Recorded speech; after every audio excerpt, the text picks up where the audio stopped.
Welcome to the Oddly Coded podcast, where oh shit, I don't have an intro. Where the only thing that's oversaturated here is my thick fucking cheeks. And speaking of which, today we're going to be talking primarily about oversaturated game markets, just markets that we think like a lot of games have been made for, maybe sometimes too many games.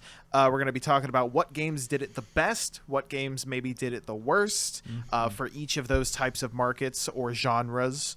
But before we do that, we've got a couple of things that we have to do. Some housekeeping, if you will. First of all, I'd like to introduce my co-hosts here. We've got Dan. Say hello. It's me. I'm in a new space, my dudes. You are in a new space. So, me and my girlfriend, she got her own office space out in the sunroom that we now have, which is nice. Mm-hmm. And so that has left this entire space for me to use in any way that I see fit. So this is what we're going with for now. We're very happy for you. I want to show off party time later on, if okay. I may. Sounds good. And also, I'm joined by Lyle. Hello, Lyle. Hi, hello, that's me. I do things. You sure do, and you're gonna do more stuff today. Primarily talk. I would hope. I would imagine. And I'm Steej. Hi. I haven't changed much since the last time we saw each other. Maybe an inch taller. Doubtful. So the commenter of the week is the next thing. I was gonna say an inch shorter, if anything else. Yeah! This week's commenter of the week is going to be coming from the not the last video or the video before that, but the video before that. From the first video that we did for Who Would Win. This one comes to us from Master Megabyte, who says, regarding our argument about Soldier 76 versus Kirby, he says, think about it like this. If Soldier 76 is shooting, what if Kirby inhales the bullets? Kirby can become a bullet bill and impale Soldier 76. Done. Would he become a bullet bill or a bonsai bill? I don't know, and this isn't a Who Would Win episode, so we're not going to go too far into it. Thank you, Master Megabyte, for being a consistent viewer and commenter on the YouTube videos. We appreciate you. And moving right along, since Lyle and I weren't here last time it was only Dan and Matt. Great episode, by the way. Thanks, very good. Dude. Speaking of which, as you can see, Matt isn't here this time. It was his turn to be banished into the void. I'm sure he'll be back at some point. I wanted to I did a little bit of research. Okay. You guys were looking at your Steam backlogs and trying to calculate how expensive your Steam backlogs were. Yes. And I don't know if you guys actually did every single thing and came up with a grand total or not, or you were just going off of what you had mentioned in the stream. But I actually did go through at least my Steam backlog, like not anything else, just Steam. Okay. Went back through everything, looked at the actual prices I paid for everything, because I get most of my Steam stuff on sale, right? I usually wait for deals. My total Steam backlog is $463.79, which I believe is about $100 more than Dan's. Wait, actually not 100. Yours was about 400, so about $60 more. Hey, I'll overcompensating. That's like one AAA game, so that's really not that much if you think about it. Depending on if it was a gift.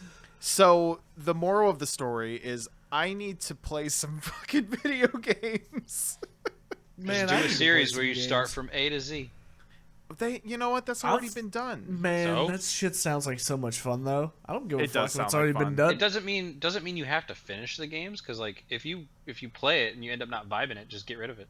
Yeah.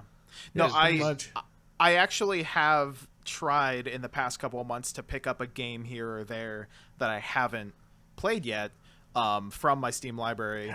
And one of the ones that I picked up very recently was Tunic. Yeah. Which I think I told you about.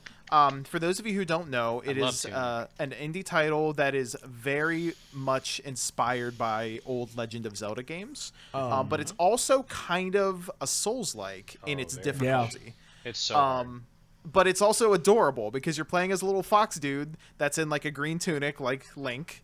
And the art style is very kind of retro-y, very cool. It is 3-dimensional. It's like what do you call it? I would say it's more isometric 3D. Isometric. That's Yeah. the word I was looking for. Because the camera's fixed. Yeah, it's isometric 3D, kind of like, you know, I Hades got to or whatever. play it. But you got to play Tunic? Yeah, man, I got to play it, and it was on Xbox Game Pass. Okay. And I have Game Pass, and so I was looking through that library. It might not have been my Steam library. I need to get in here and actually play some of these fucking games because I have Yeah. some of them. Some of these like I've booted up maybe once. Yeah. And like we were saying in the episode, it was just like a lot of it was like, okay, I'm getting this to record it, and then I never fucking filmed it. Yeah, and you know what? You and Matt talked about that a little bit last time, where Yeah. it was just like, how many games did you get because you're just like, oh, I could stream this. Yep. And then, like, that was such a horrible thing for me back whenever I streamed. I was like, I don't want to play this because I could stream it. Where I'm just like, I'm right there with you, now, man, no, I'm just going to play the games. I'm just going to enjoy it. I don't care. Maybe someday I'll go back to streaming, but if and when I do, I'll just stream whatever I Hades or have. whatever. Or yeah, Hades for the 130th time. Spin that fucking wheel, dude. Yeah. Okay, well, enough about that because that's old Steej news. Lord. I just wanted to bring that up because I was interested in my own sins. So let's move on to today's topic. Today, we are going to be talking about oversaturated game genres. There are quite a few of them, and just because something's oversaturated doesn't mean that all the games are bad necessarily. It's just that you see one game do something really, really, really right, and then you see a bunch of other games try to capitalize on that. And some of them are great, some of them are not so great. It's a timing thing, really. Exactly. Yeah, that has something. We can talk about that. That has something to do with it. Instead of me rambling on, because I've already talked for a little while, I actually presented some questions to Lio and Dan here before the stream so that they had some time to come up with some interesting topics or interesting points. And so I think this time we'll start with Dan, because you said you had some good stuff for this. Yes, I do. You don't sound so sure. Well, I had started to get some good ideas for this, Okay. and then reality kicked in. Oh yeah, I'm at work, and I shouldn't be doing this. Okay. Well, is there a specific... Whenever I say, like, oh my god, this game genre is so oversaturated, what's, like, the first thing that comes to mind for you? Open world games. Yes! Bro, true. Yes! My god. Like, in every fucking sense of the word, I feel like Lyle is now exploring his open world. No, you're good. Go on. This man saw something shiny up a cliff, and he's just like, if I No. run fast enough, I can get up there. One of my Yotsubas knocked over, and I didn't hear Oh, it. fuck. Oh, man. So I That's need terrible. I need to Anyway, fix it. Dan, Go on, what go on. were you saying about open world If only you didn't keep him up on a top shelf. Look, but- okay. Yeah, you're chilling. It's okay, buddy. You fix your stuff. We're chilling. All right. So, what was I saying? You were saying about open world games, how they're oversaturated. Great Thank and you. unique. Thank you. Okay, so whenever you think of an open world game, the first genre of that entire thing would be something like RPG. Yeah. So, Yeah. in my case, it is Elder Scrolls, fucking Fallout, the Bethesda Pantheon out this way, Basically right? every Bethesda game. Yeah. Every single one. Starfield for like 20 minutes. Let's see. And then for other people, totally not like myself, action-oriented open world games, you've got Spider-Man Miles Morales, and Spider-Man 2 on the PS5. Jesus, I sound like I'm doing an ad for Sony. What's wrong with me? Jesus Christ. You are a walking Sony ad. Who are you kidding? Yeah, sure, whatever. It's fine. But I bring peace among the consoles, okay? Don't forget as you have your colors in the background for blue for Sony, green for Xbox. Exactly. Look at that. Look at that piece. Of ass. But I mean, then there's also Breath of the Wild. So okay, Breath of the Wild. If I may interject on this open world. Of course. In surprise, surprise, in Lyle's personal opinion, the open world is predominantly a concept. It's not necessarily a genre, and that's a little nitpicky, but that's no. You're right. You're absolutely right. I absolutely think that it's a concept that is overused and it's everywhere. However, falls into the category of a trope in some situations. I mean, it's absolutely true though. Like because you have games and franchises that want to become relevant again or have a resurgence. You have companies like Ubisoft that, for a while they have like 2 or 3 Assassin's Creed games that like, oh, we're gonna capitalize on this open world concept, and they end up shying away from what made their games great to begin with. Like which was the actual gameplay, not the fact that you could go to this mountain that you see 300 miles away. And then you have older racing games that tried to capitalize on this as well. So you have like, it wasn't Burnout 3. It was Burnout Paradise. Burnout Paradise is dope. Burnout Paradise. It's a fun game because it uses the fun game mechanics of the previous non-open world racing games in an open world setting, which I think opened up the map.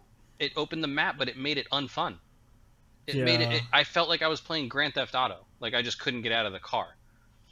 It was horrible. But a lot of people think that like open world is new to Zelda specifically, and I'm the Zelda guy, so like people are thinking that Breath of the Wild really brought open world into the fray, when in actuality the original 1986 Legend of Zelda was an open world game in and of itself. You could go to dungeons out of order. You could explore any part of the map.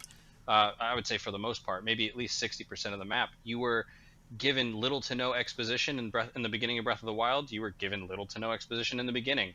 You met up with the old man who was the king of Hyrule in Breath of the Wild in the beginning. You walked into a cave and saw an old man who gave you your first sword and said, "Hey, it's dangerous to go alone. Take this." And that was it.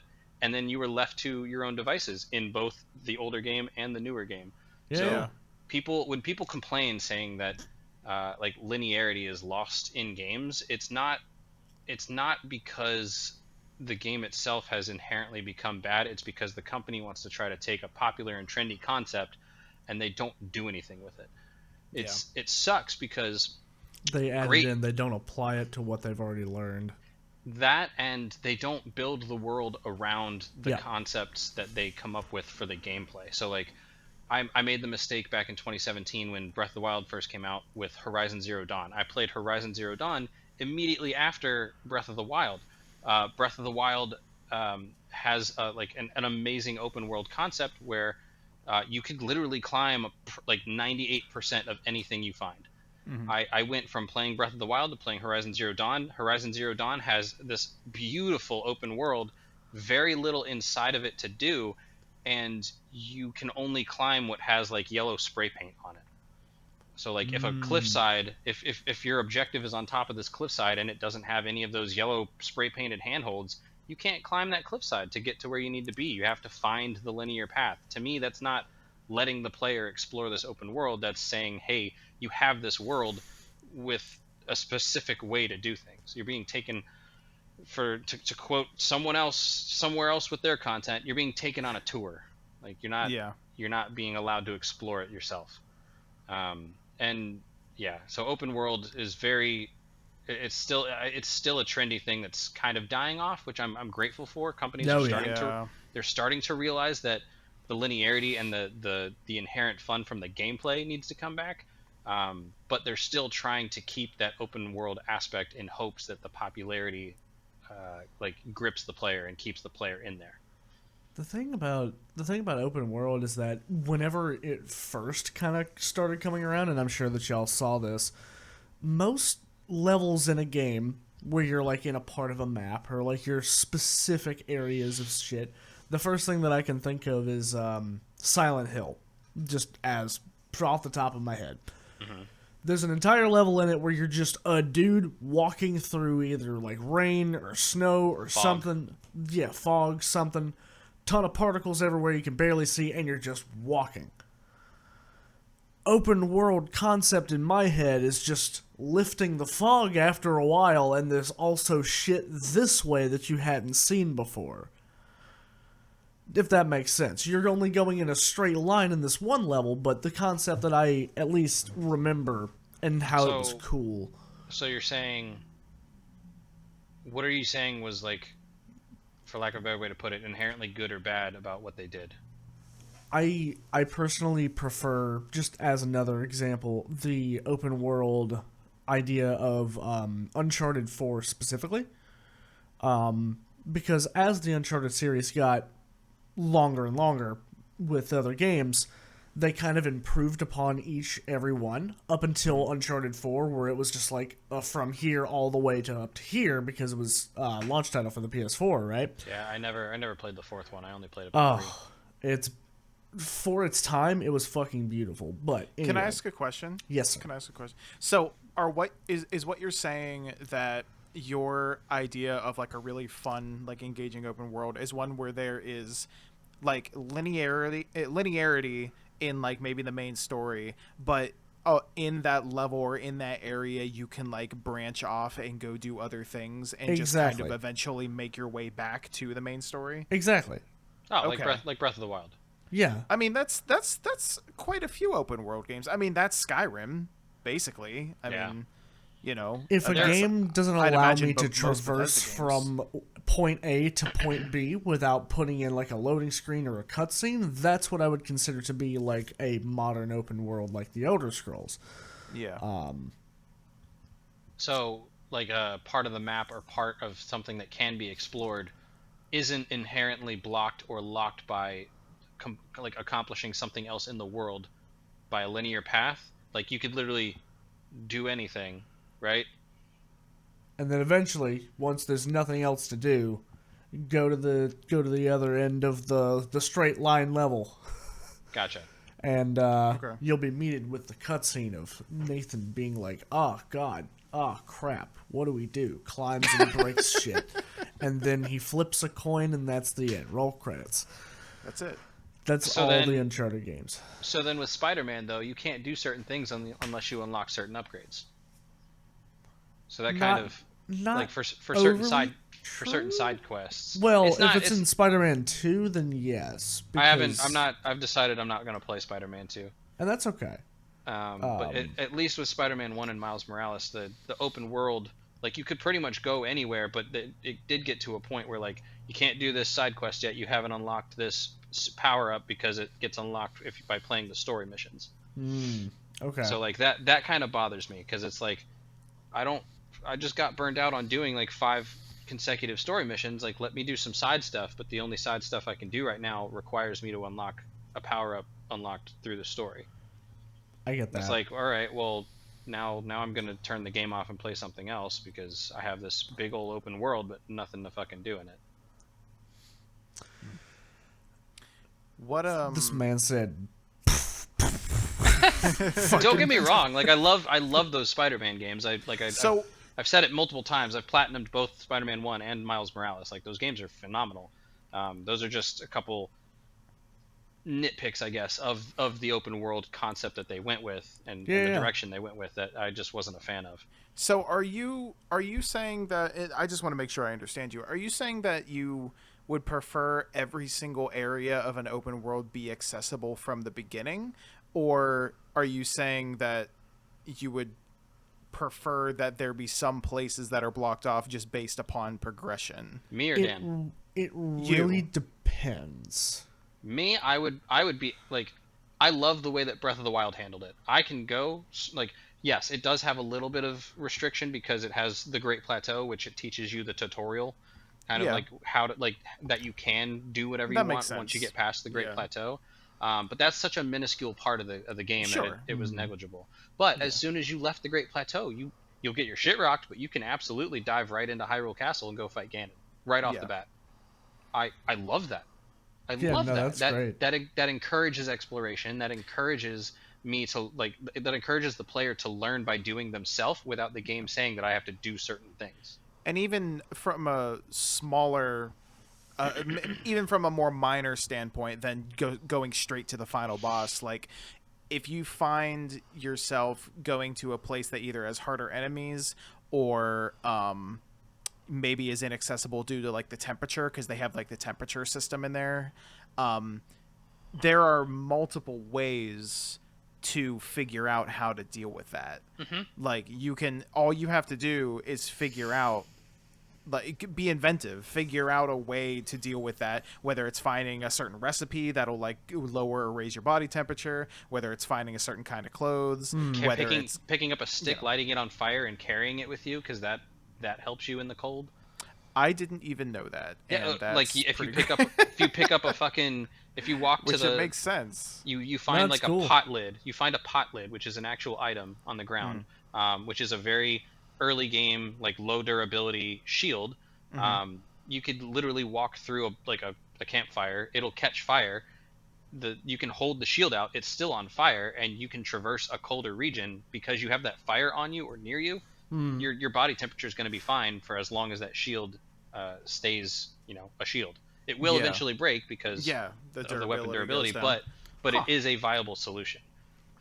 That's the beauty of the encouragement that Nintendo gives you when it comes to problem solving in Breath of the Wild and Tears of the Kingdom. So in order, I want to direct this conversation a little bit. In order to kind of fully encompass at least this genre, the whole open world games, because like you said, it's less of a genre and more of a game design concept. Yeah, game design concept, but it is one that was jumped on for sure. And so obviously we had Bethesda games, but they had already been doing it for a while. I don't think Bethesda games necessarily like started that. I mean, they might have started the trend, but they didn't make it like, they didn't start at what point did everybody start doing it? Was it after, I think it was after Breath of the Wild, I noticed an uptick in companies being like, this next game is going to be a completely open world, and it's just like, oh, okay, all right, cool.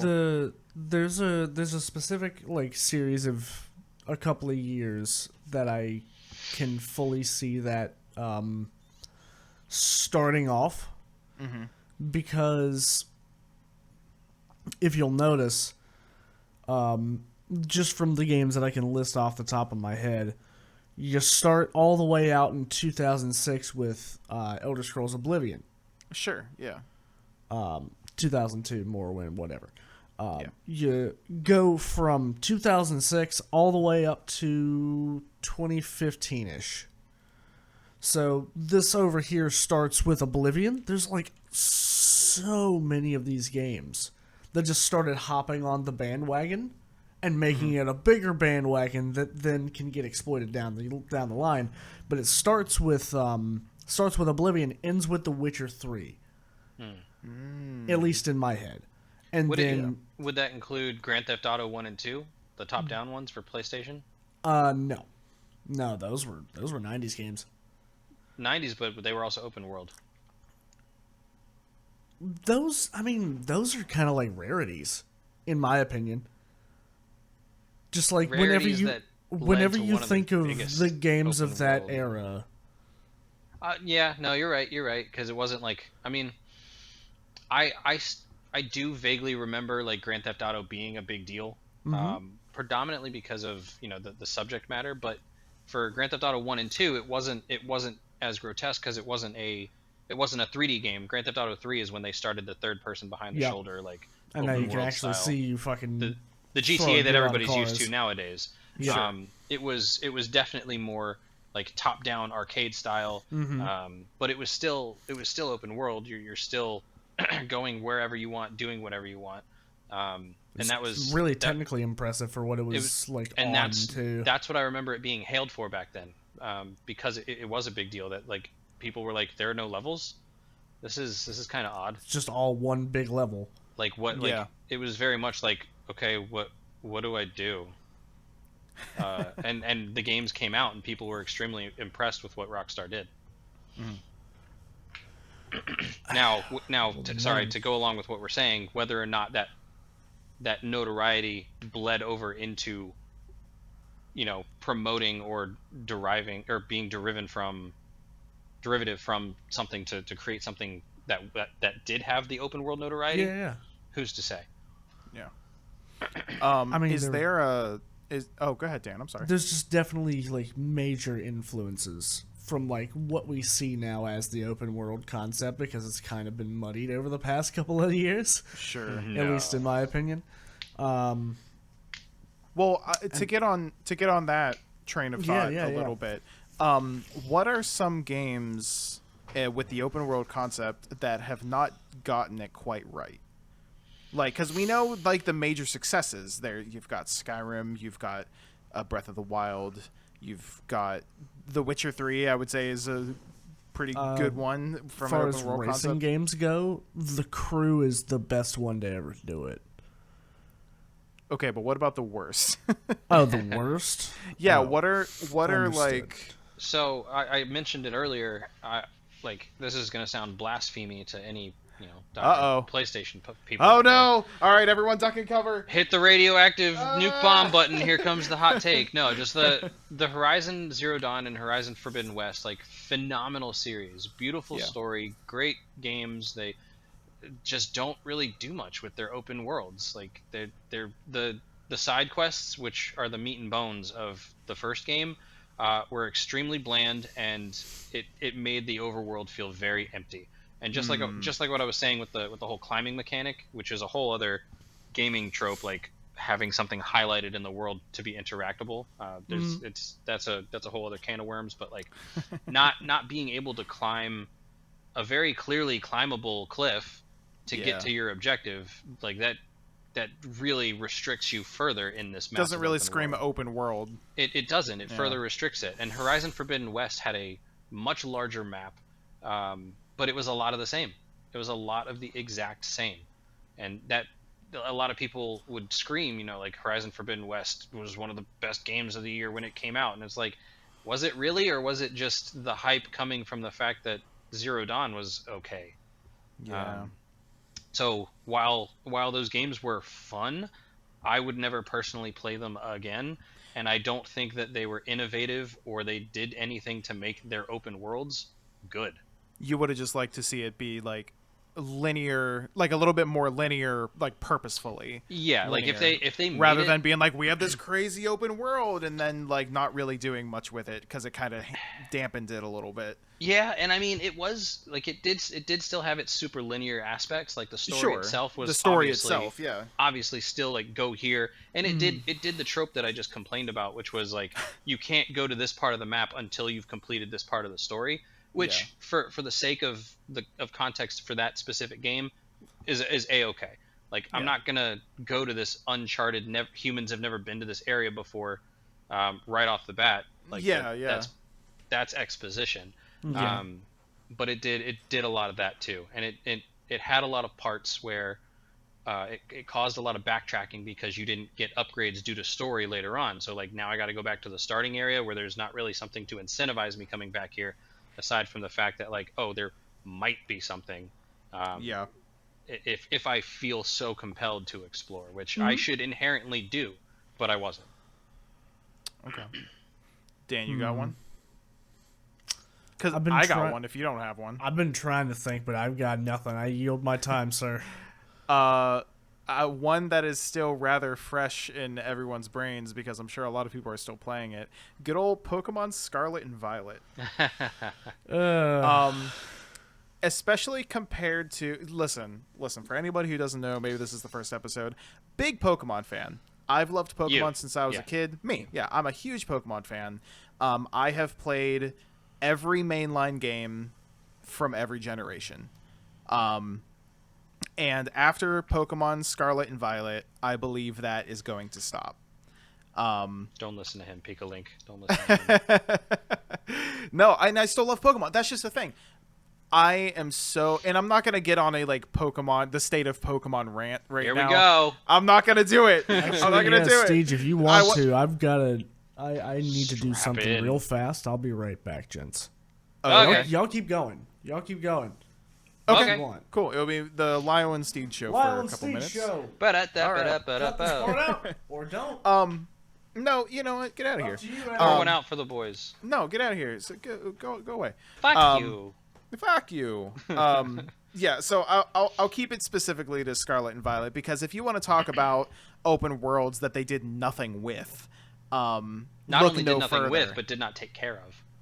Yeah. Oh yeah. I mean, that goes without saying. That the whole like stuttery, buggy mess that was Scarlet and Violet was just laughable, just absolutely laughable. But everyone knows that about it. Yeah. But like, I want to focus more on the difference between an open world that they did wrong and an open world that they did pretty right, which is the game that came out a year before that one, Pokemon Legends Arceus, which wasn't a perfect game, and it wasn't a perfect, in fact, it wasn't even a true open world. It had zones. It had like open world zones, which wasn't bad. I didn't mind that, honestly. I didn't mind that it was just like you go to one zone, you catch a certain amount or certain types of Pokemon.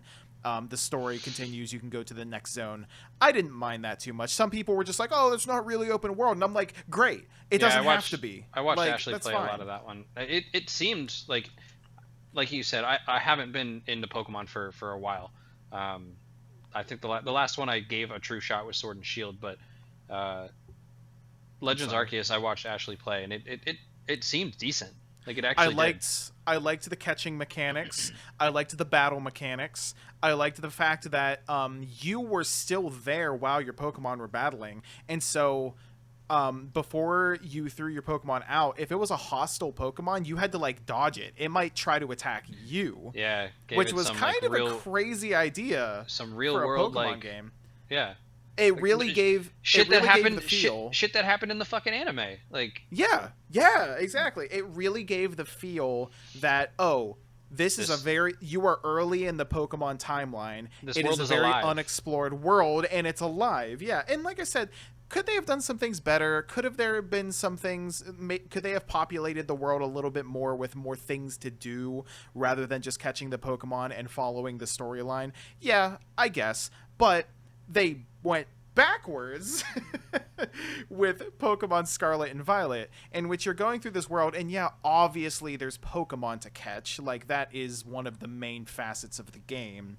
But at the same time, like, that shouldn't be everything that you're doing in this open world game. Yeah. I mean, yeah, you're getting from point A to point B, and in between you're battling trainers and catching Pokemon, but at the same time, they made it even worse with the fact that you don't have to battle trainers. Like, and I don't, because you didn't play this one, but I'm pretty sure you played like classic Pokemon games, right? Remember how you walk in front of a trainer and the little exclamation point goes above their head and you have to battle them. You don't get out of it. They took that out. There's trainers. There's trainers in the world, but you have to go up to them to initiate. To instigate. And it's just like most of them are standing in spots where it's just like if you wanted to just avoid them, you could. So why did they take that out? You know, it's a 3-dimensional world. You could just go around them, you know? But they made it so that it's just like, yeah, you don't have to battle anyone. It's just like, that kind of takes the challenge away a little bit. They knew their millennial antisocial audience. Yeah. They knew like, we don't like people. I don't want to do that. I don't want to talk to you. I want to talk to that guy. I want to get stronger, but do I really have to converse? There were some things that I think Pokemon Scarlet and Violet did pretty well with the open world. Like, I mean, I still enjoyed. I liked the region. The region was cool. One funny aspect of it from an open world perspective is there's technically, from an open world perspective, there's technically places that you shouldn't be able to access, either based off of, rather than having like the HMs where like you teach them the Pokemon and they can like help you get around the map and stuff. Climb, whatever. Yeah, exactly. Instead of that, they had the 2 legendary Pokemon of the game. What are they? Koraidon and the bicycles. Miraidon? Yeah, I can't remember what their names are. It's something like that. They turn into like these bicycles, which is really funny. It was kind of weird. I'm not gonna lie. It was a little strange just the way that they worked. But you can get around on them. They can climb things. They can fly around, and you unlock those abilities as you go on. I didn't hate the mechanic, but it was really weird that like you met. It kind of took the wind out of the sails of meeting the legendary Pokemon. And it was just like, oh, bikes. they're just this thing that I ride around on like a bike. Like, I don't know. I didn't love it. Yeah. But funny part about that, the game was so buggy that I found ways to get to places I shouldn't have been able to go to without the proper abilities and stuff. Kind of like taking a horse up a mountain on Skyrim and doing the weird. It's literally like that. One of the things that I did was if you and they might have patched this, I don't know, but if you were to back like be on the legendary Pokemon, the Bikemon, if you were to be on the Bikemon and back up to like a cliff that was like too steep, if you like spam jumped backwards and like flicked the joystick in a certain way, you could literally jump backwards up the mountain and we're still talking about Pokemon, Dan. Welcome back. Sounds about right. Good. And I was able to get to like, like hidden TMs and hidden items and stuff like that I shouldn't have been able to get to. And it was awesome. One of these times, and I don't even know what they were thinking with this because I definitely shouldn't have been able to do this. I was able to, I can't remember how I did it. It wasn't the same kind of mechanic. I was able to get across a river and go to a town that I shouldn't have been able to go to yet.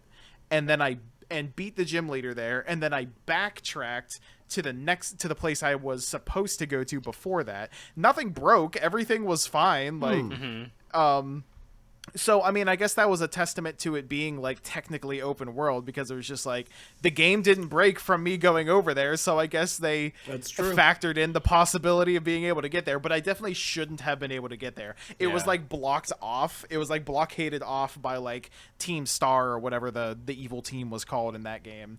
But I just think that's really funny because it was an open world game, but it had literal barriers to get to places. But I made it an open world game anyway. I was like, no, you're not going to say you're an open world game and then block this off. No, I'm making it an open world game anyway. And I just went across I just flew across the river and made my way over to the town.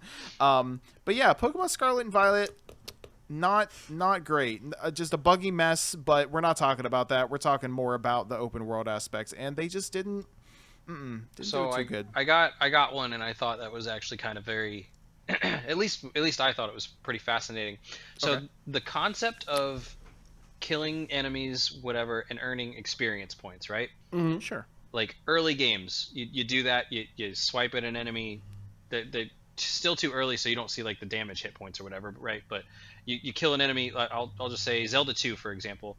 Kill an enemy, you get 2 experience points. That experience doesn't go away, right? Unless like early games, you don't save, you lose all that shit. Yeah. Games nowadays have, and I'll say the company that has capitulated on this is From Software. The Dark Souls people. Delicious. What the hell was that? I think my cat hissed at me. I'm not sure.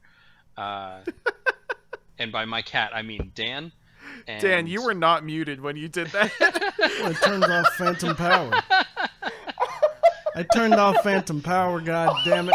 I needed to scratch my throat. I'm so sorry. You could tell by the way that his face, whenever we said, what the hell was that? Like, he didn't even react. He was like, oh, they must not have been me. They couldn't hear me. and probably just like a bead of sweat of relief when I said, oh, that was probably my cat that hissed at me. No. We're keeping that in, man. There's no way we're not keeping that in. That was so funny. Well, ladies and gentlemen, I should have just stayed gone.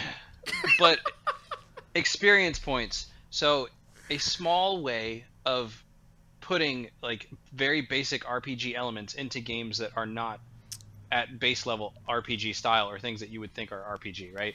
The Dark Souls games, FromSoft games, you essentially have experience points, but they're tangible now. They are your souls. They are the things that you collect after enemies. And because games nowadays, and systems nowadays have autosave. You almost rarely have to manually save. If you never lost those upon death, then there's really no risk for the reward. Like you would essentially just have this reward all the time, and there's no learning on the player side. So like the souls that you earn are the experience points, and then that's been turned into many different things in many different ways across many different games. And I feel like it's been a hidden concept. I don't like it's weird to think about that. Many games nowadays are getting an RPG tag attached to it because they have RPG elements that are derived from these older games and these older concepts. I just thought that was interesting. I mean, you know who does it really well? The truest open world game of them all, Minecraft.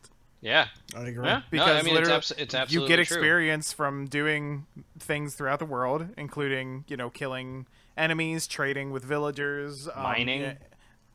From mining certain materials, smelting things, and then you use that to actually do something tangible in the world. You enchant items with it, which makes you stronger, and you feel more confident going further out into your open world. Build yourself armor, weapons. Yeah, exactly.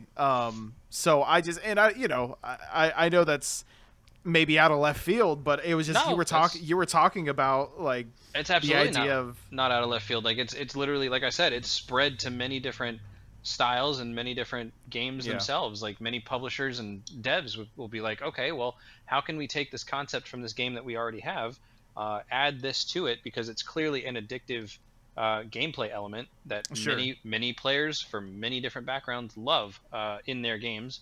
And it's crazy because you'll see it in 2D side scrollers too. There's a Dark Souls game. It's not from Software, but it's very much Souls-like, and it flew under the fucking radar, but it's really, really good. It's called Death's Gambit. And not like, if you've never played it and if you're a Dark Souls fan, like, play that fucking game. that sounds really familiar. Like, I feel like I've heard of it. I've probably mentioned it to you in the past before or something, but it's beautiful artwork. Its music is really good. It's relatively cheap too. It's not like a full-fledged. It's like maybe $20. And it had a DLC that came out with it. I think that was free as well. It's like Death's Gambit Afterlife. Stupidly fun, but it took everything that works from FromSoft games, from past RPG games. Like, it has that Dark Souls leveling up type system and made it its own thing. It's just stupidly good. I can't really think of a title that tried to fall into that kind of evolution and fell flat. Because we had mentioned earlier, like, sometimes when games do fail trying to follow the trend, a lot of the times it's the timing. Like, they may have already come into the market too late when the saturation of is just too much. Like, we're seeing too much of it. There's player burnout. They've seen too many of those types of games. Can I use that concept to springboard into something else? Dive off that springboard. Because we've been talking about open world for a while, and the idea of this episode was to talk about different genres that are a little oversaturated. But I want to use that concept of maybe coming in at the right time or wrong time, leading to your game not performing as well. And I want to talk about battle royales. Yes. Because one of the most whenever Fortnite took off, it changed the landscape of gaming. Like, it changed everything. I mean, there was already things like loot boxes and battle passes, but Fortnite made the battle pass become a staple in like every online game as a service ever. And so, and they weren't even the first to do it. I mean, if we want to talk about like I believe the first, I don't even know if it's the first one, but one of the earliest recognized battle royales was DayZ. Which I did not play. I never played DayZ. But then after that, they took, I believe it was one of the I believe PlayerUnknown was a developer on DayZ. Oh, PUBG? Oh, yeah. And then he made That's PUBG. cool. I think that's what that was. if anyone is watching this in the comments, let me know if I'm wrong, because I can't remember off the top of my head. Studio audience. Did you know gaming correct us? Yeah, exactly. Somebody correct me. But anyway, PUBG is a great game. It's really fun. They have since added a battle pass into the game. Yeah. But I mean, I guess that's one of the best parts about those kinds of things is like you don't have to do that. You don't have to do the battle pass if you don't want to. But we're not here to talk about battle passes. I want to talk about battle royale games. Who did it right? Who did it right but didn't hit it at the right time? Who did it wrong? So obviously, who did it right? Fortnite. Fortnite did it right. They set the stage for all of the people who came after them. PUBG did it great, and then Fortnite perfected it basically and made it super popular with the general public, right? Question. Sorry to interrupt. What's up? Please. Would you include games? And this is one of these will be a horrible example. One of these will be closer to the point I want to try to make. Mario Party, in the sense that it's a battle royale, so to speak, because it is everyone against themselves. Okay, and that's fair. I don't think that quite counts, just because it's like it's still kind of a board game. It's not a consistent. that is definitely you're in more the board world game, and tabletop. you're always fighting. It's more of a mini game type thing. Okay, and that was going to lead into my other game, which was Fusion Frenzy. And I think sounds really familiar. I think it would have been. I think it was a launch title for the OG Xbox. It was definitely on OG Xbox. Understood. In 2002, but I think it was because technical limitations that it could have been battle royale style had it come out maybe nowadays. But it basically was that just you pick your character of like one of the 6 or one of the 8, and you you go through like maybe 10 rounds, 8 rounds, 12 rounds of these mini games fighting against each other. It's not like bang bang shoot 'em up. I think that's what leads into a lot of battle royales in general, the common concept of being a shooter, whether it's third person or first person or whatever. But that's not to say that battle royales couldn't be anything other than a shooter. But I would personally include Fusion Frenzy as a battle royale style game, because it's the background story of Fusion Frenzy is that like you're part of this underground fighting ring, so to speak, and like you are trying to come out on top. I don't know. I thought that was a unique historical example that might have fit that palette. I want to pivot slightly because I got curious about something, because it was something I heard about and I just looked it up. So we're actually getting some hot off the presses news on the podcast regarding this very topic we're talking about. I say hot off the presses, it was 3 days ago, but that's still pretty new. They canceled the Halo Battle Royale. Good. And also they canceled Dan because he just disappeared. Yeah, he did. But he must have lost internet. Okay. Man, canceling the Halo Battle Royale is actually pretty big, because was that not like a huge selling point with Halo Infinite when they were like first coming out with it? Like the campaign was obviously huge because it's fucking Halo. But I swore that they were like, yeah, we're gonna have regular Halo multiplayer, but we're also working on a Battle Royale mode. I can't remember if they said they were making the Battle Royale before it came out or while like the multiplayer had already come out. I can't remember. Also, welcome back, Dan. Hi, buddy. Hi. But I'm just so fucking going through it. I apologize. You're good. To bring you up to speed, in case I can't remember if you were there to hear it or not, they canceled the Halo Battle Royale that they were planning. Oh, I didn't even They were going to be putting a Battle that. Royale into Halo Infinite, and they canceled it, apparently, after years of development hell. And sorry to go along with that. They canceled the Last of Us Battle Royale mode as well. There was going to be a Last of Us Battle Royale? So the Last of Us the Last of Us multiplayer has been a thing for actually a while.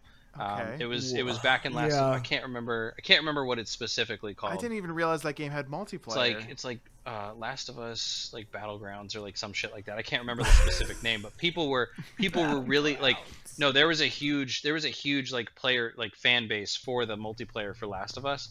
And what is it? Naughty Dog? Yeah, Naughty Dog. Had been touting that they'd been working on this Battle Royale mode or multiplayer for Last of Us 2 for years, and then it was like maybe November, maybe early December that they announced that they canceled it. Wow. And people were fucking floored. Like jaws hit the floor. I didn't give a shit, but other people, I didn't care, but a bunch of other people gave a other shit. people did. And I'm sorry if that upsets you, but like they're also a company that's remade the only 2 games they've made 4 times. So like, Yeah. I have no sympathy for a canceled battle multiplayer game there. Yeah. It's okay. They did their best, and then they made Last of Us 2, and that did great. Have you guys ever And now heard they're of remastering it. Are they really? Oh. Yes. That's hilarious. Have That's you guys why I ever said heard of... that 4 times What, remastering Steej? was Have not. you guys ever heard That 4 times remastering was not an exaggeration. Steej is about to remaster our ass if we don't shut the hell up, dude. He's fuming over there. My guy is seething. Editor, make his face red. have you guys Give him some ear steam. have you guys ever heard of Rumbleverse? Is that the Cartoon No. Network fighting game? No. Is it the Nickelodeon fighting game? No, it's a battle royale that got shut down. But it was probably... I never got to play it because I learned about it too late before it ended up getting shut down. Oh. But it was not an FPS or third-person shooter-based battle royale. It was a wrestling-based battle royale. Oh, God. No, listen. Like a high school sounds sleepover? ridiculous. Yeah, dude. Sounds ridiculous, but so I watch a couple of different YouTubers that played it, and because I had never heard of it until I was watching their videos. One of those people is a guy named Yakko CMN, who makes just really great video game related essays. Yakko Seaman. No. Any relation to Wacko Seaman or Dot Seaman? I think that is why his name is that, though. I think he named it after Yakko from... I can't remember. And Animaniacs. Anyway, so he really liked this game called Rumbleverse. It was a wrestling battle royale where you had this huge, like, awesome open world, like, city that you walked around in. God bless you, Dan. Dan dabbing on stream. Thanks, God. There were different mechanics where it was like you could do different wrestling moves, and you would find people, and there was like certain items. I think you would find people, you would like grapple them, you could throw them, and the idea was to do damage to them. Obviously, you could throw them out of the storm or whatever they called it in that game, where it's like the circle gets smaller. Well, I mean, it's like a battle royale, so like the circle gets smaller. They call it the storm in Fortnite. That's what I call it for every fucking game, whatever. But yeah, so it was really unique. It was so, like, I watched this and then I learned that it was going to be shutting down, probably due to just not enough interest, just not enough, even though it was such a unique, awesome type of game where it's this battle royale, but it's not shooting. It's not Fortnite. It's not PUBG. It's literally just wild, wacky fun. Yeah, that's what I was saying earlier about like how the battle royales genre generally tends to have attached to it like a third person over the shooter, like shooting guns, or first person, some kind of shooter, or first, but yeah, like games like that. What is it? The fighting crab game or something like that. I think it's crab like game? Oh yeah. Isn't that like a battle royale, but you're just a bunch of fucking crabs? Yeah. I never played that, but it looked really fun. It looked incredibly interesting, and I got invited to play it once, but I never got far with that. Rumbleverse is one, and then the other one, which I don't... I never hopped on this one either. I never ended up hopping on it, but Spellbreak was another one. Did you guys ever hear about Spellbreak? No, sir. So Spellbreak was another battle royale type game, but rather than having guns, you had spells. Yeah. It was a wizard battle royale, basically. Swish and flick. And there was like, I believe the way that it worked is there was like, I think a couple of different spell types, and you could pick up these gauntlets, and they were like a specific element. And I think you could pick up 2 gauntlets, and the spells would like combine. Like you could do like combined spells with the two different elements basically. And you could like jump around and fly around and stuff like that. It was like a wild looking game, but it was just another one of those ones where it was just like I just don't think the timing was quite right. I think it tried to come out. See, Rumbleverse was a little bit later. That was closer to now, like maybe last year sometime. Whereas Spellbreak was, I think, whenever Fortnite was still like at its peak. And so it was. Well, you talk about Fortnite's yet to hit its peak. No. Yeah, right. So I think it would have been really hard to pull people away from Fortnite and even PUBG and maybe even at that point Apex Legends at that point. So. Yeah, I can't remember if that game has shut down or not, but I think it might have. But yeah, those are just concept, two though. You were talking about games that try to jump on a certain bandwagon that are great concepts, but they just don't hit it at quite the right time. And there might have been other problems too. There might have been development problems. There might have been other things. Mommy daddy issues. Yeah, maybe some daddy issues. I mean, that's always a possibility. A handful. Yeah, a handful of daddy issues or a handful of daddies, maybe, if you want. I mean, yeah. Depends on how hungry you are. If you want. We could also shut the fuck up. Will do. I'll take that into consideration. Have you considered shut up? We'll take that into consideration, yeah. Are there any... Lyle, I know you don't really play Battle Royale games. What's that? Cool. Dan, I know that you have, because we've played them together. Have you really just kind of stuck to Fortnite, or have you played other ones as well? I mean, there was a very brief period of time where you and I played Apex Legends. Oh, yeah, fuck that game. I mean, great game. I'm just so bad at it. I'm so game. Great game. No. Fuck that game because I'm bad at it. That game mad is the definition of mad cuz bad. Yeah, no, seriously. That is me. I will admit it. I will put it all out there. I am mad cuz bad. I'm so bad at Apex Legends. It is way too fast paced for me. I cannot keep up. There's no possible way. Like I'd rather play Fortnite just because for the most part it's not nearly as fast paced. Yeah, no. That's just me. I suck. I peaked already, and my peak was like gold in Overwatch. So, yeah. My guy, here's my thing. Before you have to give yourself a therapy session after this too.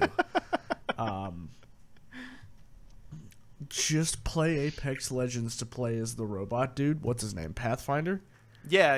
And just Spider-Man your way around the map like I did. I've never gotten a fucking kill once on Apex Legends.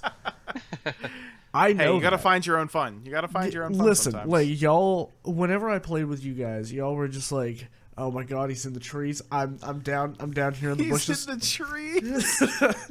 He's in the trees. Get down. I'm gonna be in the fucking med packs. All right, here's some good shit." And I'm just like, "Yo, I wonder if I can get up to that roof." That's a big fucking roof. That's a nice roof. That's a nice roof. There could be cool shit up there. I could perch on that roof. Perch on that roof, my guy. That's a good looking roof. Yeah, dead ass. This is how my brain went. And y'all were just like, "Oh my god, fuck, I'm down. Dan, where are you at?" And I'm just like, "I'm on the way." He's not in the tree anymore. He's like, I'm on the roof. I'm on the roof. I'm on the roof. Oh shit, he's on the roof. He's on the roof. Cool. Well, I did want to maybe talk about a few. Let's do some rapid fire. Let's do a little bit of rapid fire because we're winding down on time here. So buckle in. Rapid fire, so you don't have to explain yourself. Staple your asses to the seat because it's about to go down. It's about to get rapid. One other. At least one other genre that I wanted to talk about that is absolutely oversaturated is the oversaturated, if you will, is the Stardew Valley like games. The cozy farm sim, life sim games. And I'm not once again. And we came into this really aggressively. I'm not saying they're all bad. I'm not even saying most of them are bad. But Stardew Valley definitely... I mean, I know Stardew Valley is based on wow, what's it called? Harvest Moon. Yes. I know it has, but Stardew Valley really started the trend of like the cozy game, we gotta have it to where you can build relationships with people in the game and like kind of do your daily chores and, you know, kind of explore the world a little bit, and there's like different little things to do. Stardew Valley is a great game. I love Stardew Valley. But after that came out, everybody, he hates it. I would beg to differ and say that what the fuck is that game series called? Stardew Valley is Thatcher? more of a Billy Hatcher. Billy Hatcher? But yeah, it's a game series. It's the cozy style. The chicken kid, right? Isn't that the cozy like farming Chicken sim kid. style as well? I don't. You know what? I never played that game, so maybe you might be right. Yeah, but I think it's attributed to the timing. Like the chicken. Stardew Valley lit a fuse, and the aftermath was extraneous. You got games like Sea of Stars now. You got games like. That's not a cozy game. That's an RPG. It's an RPG.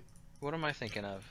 Personally, I think that Stardew Valley in itself is its own RPG. Oh, what's it called? Coral Islands or something? Coral Island. That's the one I'm thinking of. Yeah. Coral Islands. My Time at Portia. Animal Crossing. Big one.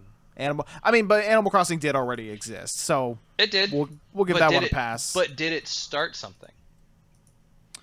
You know what? I mean, I'm sure it influenced things like Stardew Valley. When did Stardew Valley come out? Starting something. Stardew Valley was just out of curiosity. I thought that was funny. It's okay.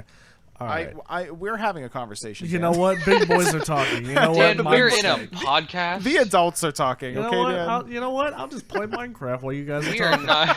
Fuck both of you. We are not here to make jokes. Okay. So Stardew Valley came out before Animal Crossing: New Horizons, which I think was a bigger. Yeah. Well before. Which I think I think Stardew Valley was bigger than Animal Crossing: New Horizons, in my opinion. I mean, it might have paved the way for Nintendo to be like, hey, cozy games, life sim games are really working. Yeah, exactly. This is an aesthetic. This is really working. We should make another Animal Crossing game.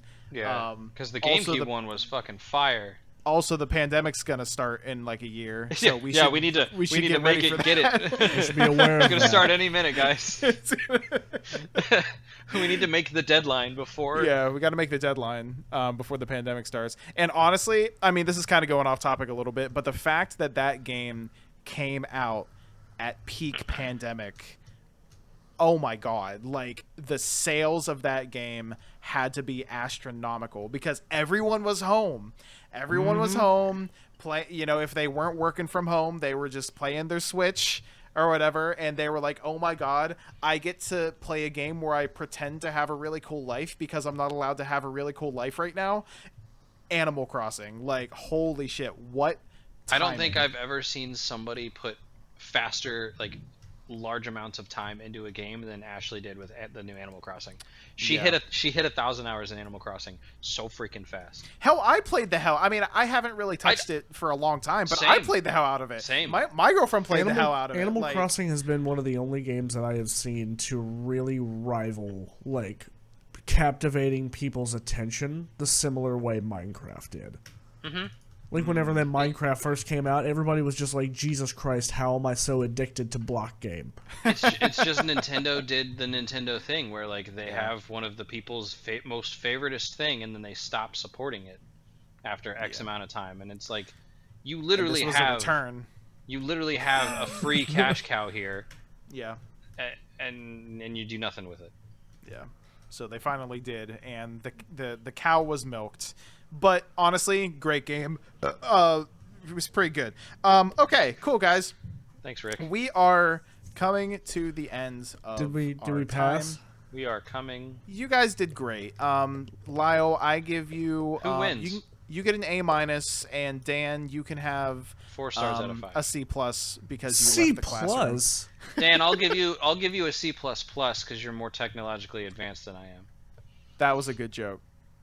That was good. Thank you. Normally, good jokes are applauded by laughter, but I'll take it. Ha ha ha! Ha! All right, Dan. Listen, if you come meet me after class, there might be a way you can bump it up to a B-. Alright. Bump it up. Ladies Exactly. and gentlemen, ladies and gentlemen, Yeah. I do want to leave you with this one statement. Okay. I might not be the smartest guy in the crayon box, but $20 is $20. Steej, take us out. Go for All it, right. buddy. Thank you for watching and or listening, everybody. And speaking of watching or listening, we are on... I'm used to my camera being there. We are on YouTube. You might already be watching us there, but we're also on Spotify, Apple Music. We're on most of the major streaming platforms. Get your podcasts. We're not Wherever on you get your drugs. podcasts. We're just not on drugs yet. So watch us know or listen that. to us wherever you'd like. Leave a comment down below. We're looking for commenters of the week for next week. So tell us about your favorite or least favorite game in any of the genres that we talked about today. Battle Royales, open Use us world as type games. as a way to complain. Yeah, exactly. Use us as a complaining ground. just tell us about it. Vent. It's very, very open-ended this time around. Vent. Just Me tell as us a about it. dumpster. Vent, rant, get Yeah. it all out. That's Lyle's kink. And Throw whoever your is trash the most away. passionate about their topic and their comment will be the comment of the week. Whoever use a lot of says- exclamation points. Whoever says a comment that instigates me enough to make a comment on your comment wins. Use more capital letters than a boomer's Facebook post. Okay, moving on. Damn. Thank you for watching us today. And follow us on all the things. Follow us on at Oddly Coded on Steez just TikTok dropped a and Instagram. bombshell. And Shady shoulders. I'll talk to you later. I don't know if these guys will, but I will. Nah, I'll talk I to don't you like at some people. point. I hope.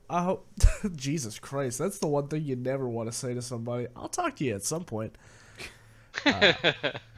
Could be now, could be next year. All right, But my it's name's not. Steej, It's gonna and be next episode. we'll talk to you at some point. See ya. Bye.